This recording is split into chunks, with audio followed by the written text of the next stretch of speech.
cue the video, please? Hi, my name is Sophia. Hi, my name is Ariel. Hi, my name is Naima. Hi, my name is Roald. Hi, my name is Elizabeth, and this is KENFoods.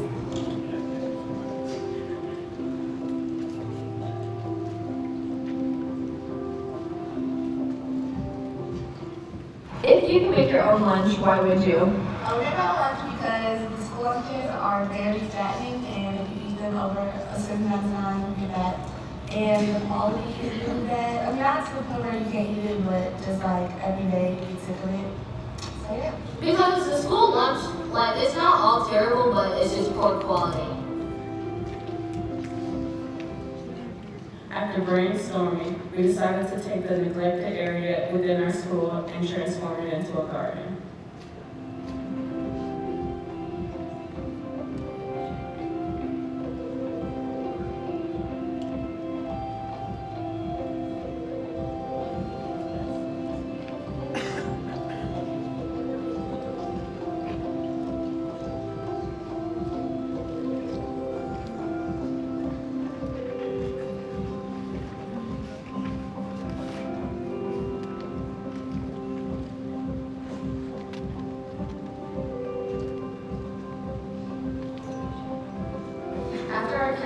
There were some people who laughed at our ideas, but there were actually a lot of kids who seemed to be engaged. And I think that was super important because it shows that we really are helping to break the stereotype that teens don't involve themselves in anything. And also it shows that we're encouraging kids to eat healthier. And I think that this is really just the start of improving the eating habits within our school. And that's really what we're here for. And I think this is why the Aspen Challenge was such a great opportunity. So I'm glad that we were all involved in it. And I think this is going to be great in the future as well.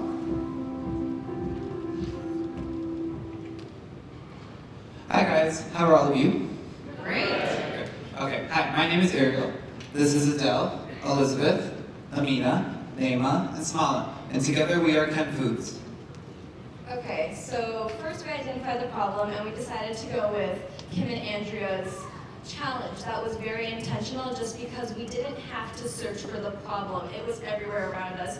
Kids are constantly complaining about how they don't like the lunch. Kids that can go off campus, go to fast food places, and the ones that can't, wish they could because either they can't pack their lunch and they have to suffer through the school lunch, or they just don't eat at all. For emphasis, think about it, our school day is about 7 hours. Kids who do after school or before school activities, that could be 8, possibly 9 hours without eating a single thing. Our solution was basically to create a garden on our school's campus and work with vendors and farms to produce quality, nutritious options such as fruit cups, smoothies, and simple granola bars. We also held Ken Talks to teach the students the importance of nutrition and a healthier lifestyle. Okay, so what we project is basically we will create a sustainable community garden, and that starts off at our campus at Kenwood Academy. We are sharing our design with other communities such as different farms, and we have a Ken Talk series, which is basically like Kenwood's version of a TED Talk. And also, we have another group that's working with an assistant principal, and they are working with Airmark, who feeds us, and we're changing our meals around, and that will change next school year. So in order to do this, we cleaned out the garden first, and we interviewed administration and students and staff about the school lunches and the access to healthy foods, or lack thereof. We plan to set up healthy food stands in the cafeteria and other places after school, and we plan on trying to look at other communities and see how they do it so that then we can improve our own.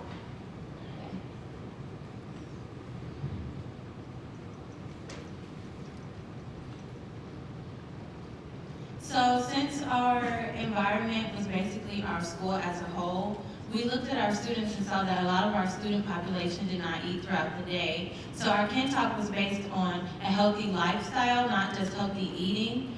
So our Ken Talks, we held 2 on this past Monday, and we educated our students on healthy lifestyle eating, and we plan to sustain our solution by upkeep of the garden and focusing on different topics for different Ken Talks to help and update our student body and keeping them healthy.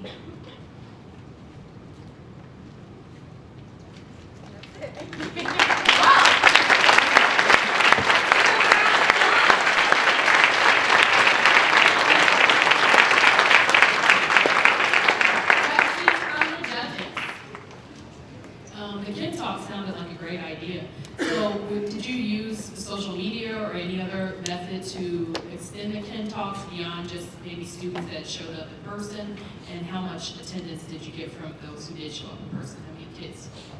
So the way the Talks work at Kenwood is that we have a Talk organizer, and she has Talks all across the year, variety of topics.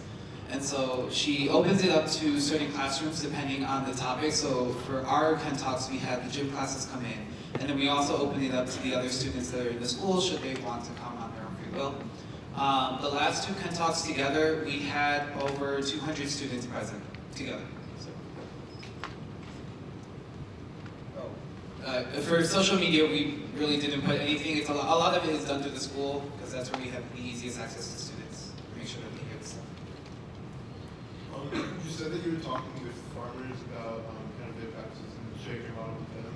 What kind of feedback were you receiving on your process for farmers that you reached out to? So the farms that we had different connections with different farms. So there were different people who reached out, each of us kind of reached out to our own little group. So one of our teammates reached out to this group called Gardeneers. Yeah, and so what we got back from them was they're an organization that helps with local community gardens. And so unfortunately we were not able to implement them into the project at the time, but we're hoping to get them involved for next year because there was this application process and kind of missed the due date. And then there's also Windy City Harvest, which was mentioned in the Prezi. With them, we weren't able to get in contact with them right away, but what we can do, we're going to go on the farm tour, and they're going to give us guidance on our what we started building at our school. One more question? So you said about the Ken Talks, which is, again, a great idea, I think. You also mentioned that there was some people that either didn't believe or were laughing and so forth. When you had that TED Talk, was usually when you have those things, there's sort of the believers, the advocates, and there's the doubters, and then everybody in between. What did you do to drive up advocacy or influencers that you recognize in that TED Talk, where you could actually bring in more people to become those influencers in the rest of the school or the advocates for what you're trying to do? So with the Talk, we did have a lot of people who actually were very interested in helping us out with this project in the future.